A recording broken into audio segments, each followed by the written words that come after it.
بسم اللہ الرحمن الرحیم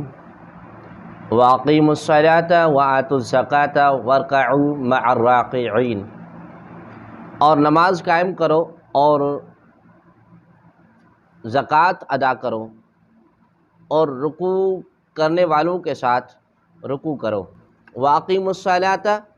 اور نماز قائم رکھو۔ اس سے پہلی آیت میں یہودیوں کو ایمان لانے کا حکم دیا گیا، پھر انہیں حق کو باطل کے ساتھ ملانے اور نبی کریم صلی اللہ علیہ وآلہ وسلم کی نبوت کے دلائل چھپانے سے منع کیا گیا۔ اب ان کے سامنے وہ شرعی احکام بیان کیے جا رہے ہیں جو ایمان قبول کرنے کے بعد ان پر لازم ہیں۔ چنانچہ فرمایا گیا کہ اے یہودیو، تم ایمان قبول کر کے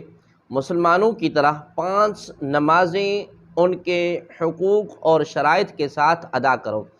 اور جس طرح مسلمان اپنے مالوں کی زکوٰۃ ادا کرتے ہیں اسی طرح تم بھی اپنے مالوں کی زکوٰۃ دو، اور میرے حبیب صلی اللہ تعالی علیہ وآلہ وسلم اور ان کے صحابہ رضی اللہ تعالی عنہم کے ساتھ نماز با جماعت ادا کرو۔ اس آیت میں جماعت کے ساتھ نماز ادا کرنے کی ترغیب بھی ہے، اور احادیث میں جماعت کے ساتھ نماز ادا کرنے کے کثرت سے فضائل بیان کیے گئے ہیں۔ چنانچہ حضرت سیدنا عبداللہ بن عمر رضی اللہ تعالی عنہ سے روایت ہے کہ نبی کریم صلی اللہ علیہ وآلہ وسلم نے ارشاد فرمایا، جماعت کے ساتھ نماز پڑھنا تنہا پڑھنے 27 درجہ زیادہ فضیلت رکھتا ہے۔ حضرت عثمان غنی ذی النورین رضی اللہ تعالی عنہ کے غلام حضرت حمران رضی اللہ تعالی عنہ سے روایت ہے کہ حضور اقدس صلی اللہ تعالی علیہ وآلہ وسلم نے ارشاد فرمایا، جس نے کامل وضو کیا پھر فرض نماز کے لیے چلا اور امام کے ساتھ نماز پڑھی،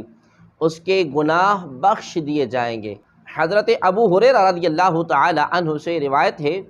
کہ حضور پرنور صلی اللہ تعالی علیہ وآلہ وسلم نے ارشاد فرمایا، جو اچھی طرح وضو کر کے مسجد کو جائے اور لوگوں کو اس حالت میں پائے کہ وہ نماز پڑھ چکے ہیں،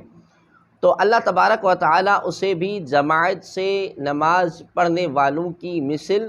ثواب دے گا، اور ان کے ثواب سے کچھ کم نہ ہوگا۔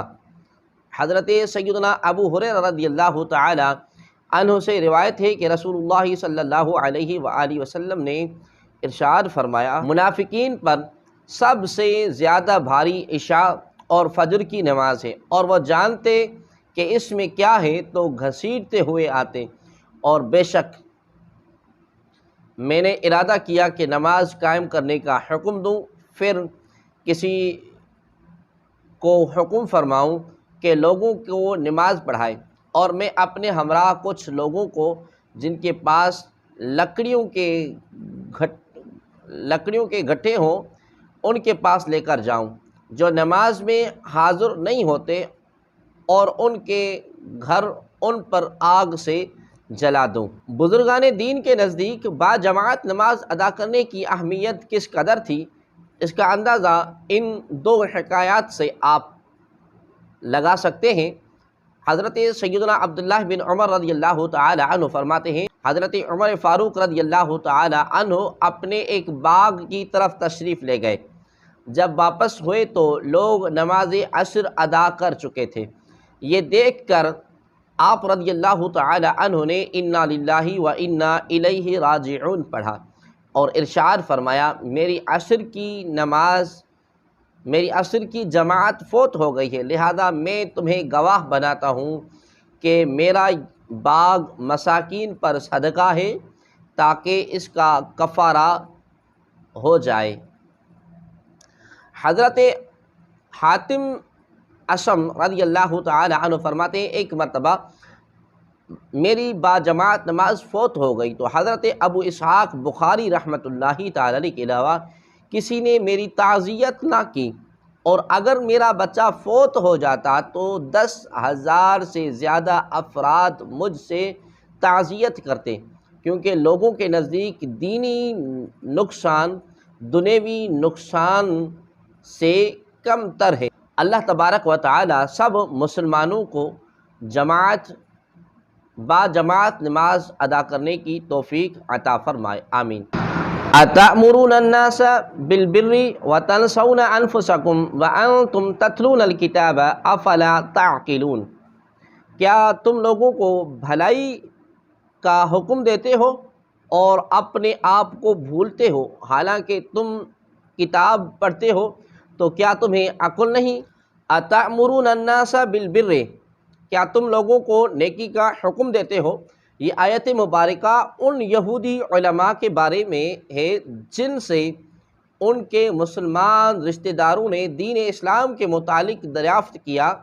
تو انہوں نے کہا تم اس دین پر قائم رہو، محمد صلی اللہ علیہ وآلہ وسلم کا دین حق اور کلام سچا ہے۔ یا ان یہودیوں کے حق میں نازل ہوئی جنہوں نے مشرکین عرب کو حضور اقدس صلی اللہ علیہ وسلم کے مبعوث ہونے کی خبر دی تھی اور حضور پر نور صلی اللہ علیہ وآلہ وسلم کی پیروی کرنے کی ہدایت کی تھی۔ پھر جب حضور صلی اللہ علیہ وسلم مبعوث ہوئے تو یہ ہدایت کرنے والے حسد سے خود کافر ہو گئے، تو انہیں فرمایا گیا کہ لوگوں نیکی کا حکم دیتے ہو اور خود کو بھلاتے ہو۔ یاد رہے کہ اس آیت کا شان نزول خاص ہونے کے باوجود حکم عام ہے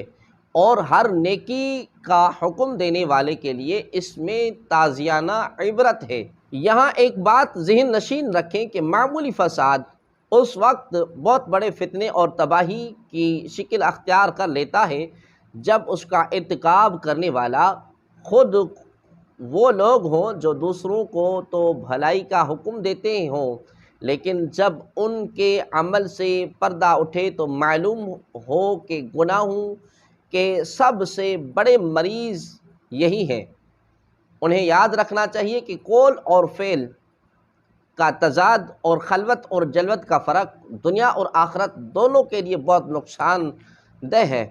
دنیا میں تو یہ اس قدر نقصان دہ ہوتا ہے کہ ایک مرتبہ کسی کے متعلق تضاد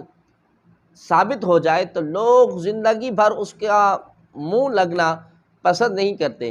بلکہ ایسوں کے عمل کو دیکھ کر نہ جانے کتنے لوگ ہمیشہ کے لیے دین ہی سے متنفر ہو جاتے ہیں، اور آخرت میں اس کا نقصان کتنا زیادہ ہے اس کا اندازہ اس روایت اور حکایت سے خود ہی لگا لیجئے۔ چنانچہ حضرت عدی بن حاتم رضی اللہ تعالی عنہ سے روایت ہے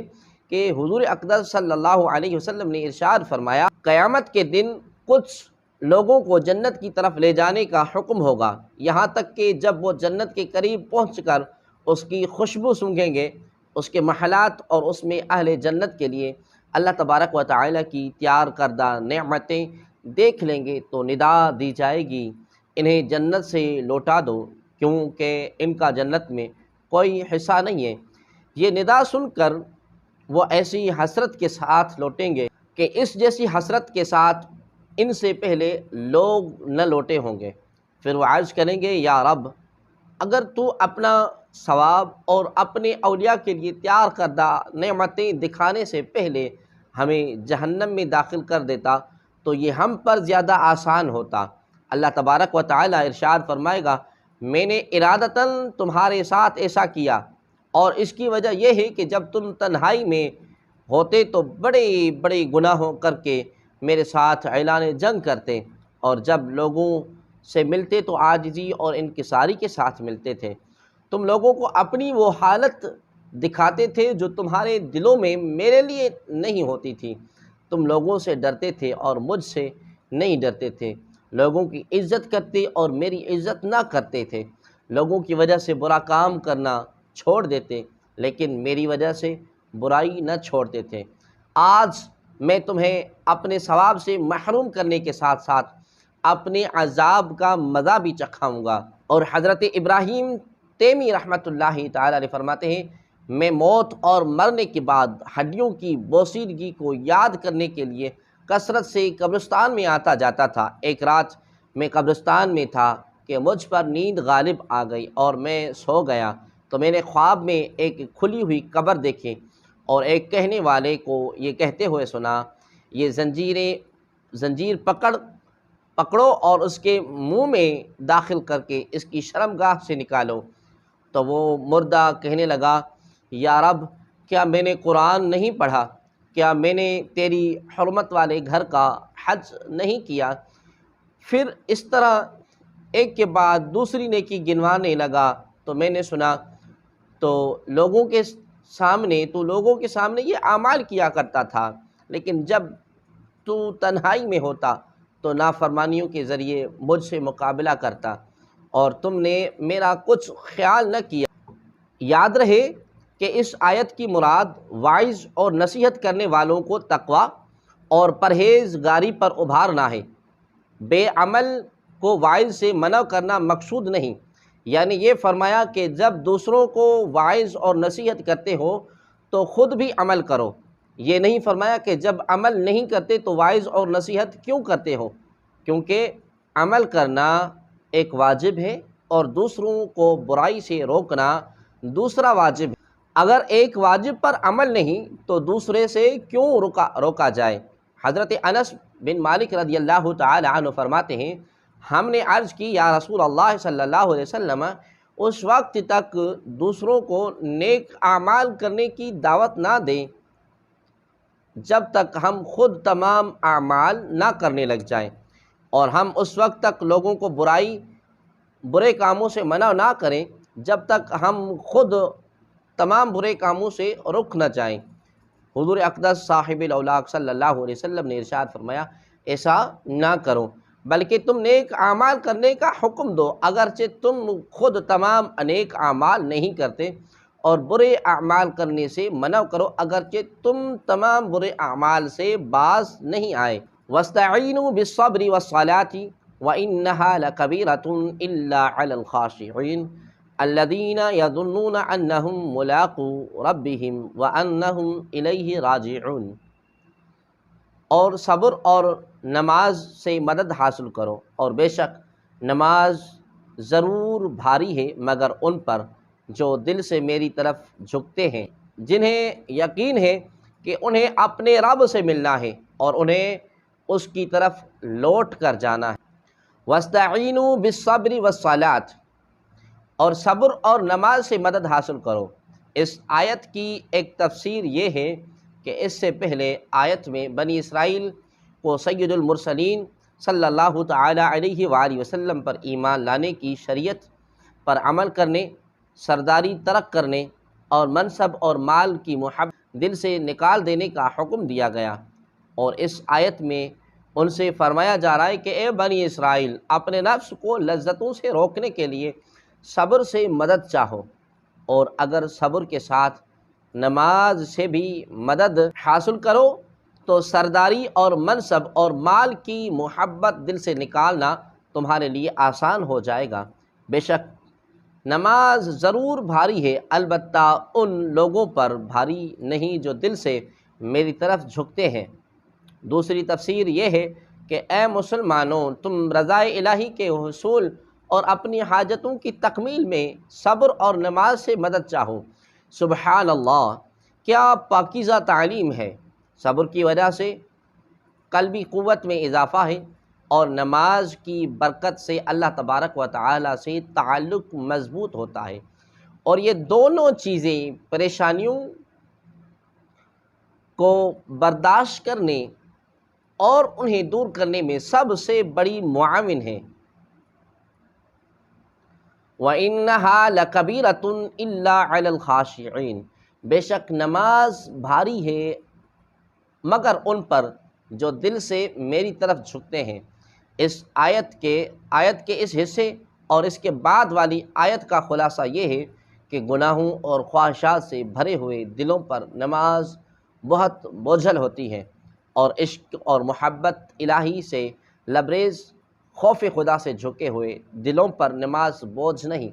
بلکہ نماز ان کے لیے لذت و سرور اور روحانی اور قلبی معراج کا سبب بنتی ہے، اور یہ لوگ اور یہ وہ لوگ ہیں جو اپنے رب سے ملاقات پر یقین رکھتے ہیں اور اس مولا کریم کے دیدار کی تڑپ رکھتے ہیں۔ اس میں بشارت ہے کہ آخرت میں مومنین کو دیدار الہی کی نعمت نصیب ہوگی، نیز اللہ تبارک و تعالیٰ سے ملاقات اور اس کی طرف رجوع میں ترغیب اور ترہیب دونوں ہیں، اور ان دونوں کو پیش نظر رکھنا نماز میں خشوع پیدا ہونے کا ذریعہ ہے۔ گویا نماز میں خشوع اور خضوع قائم رکھنے کا حکم دیا اور اس کے حصول کا طریقہ بھی بتا دیا۔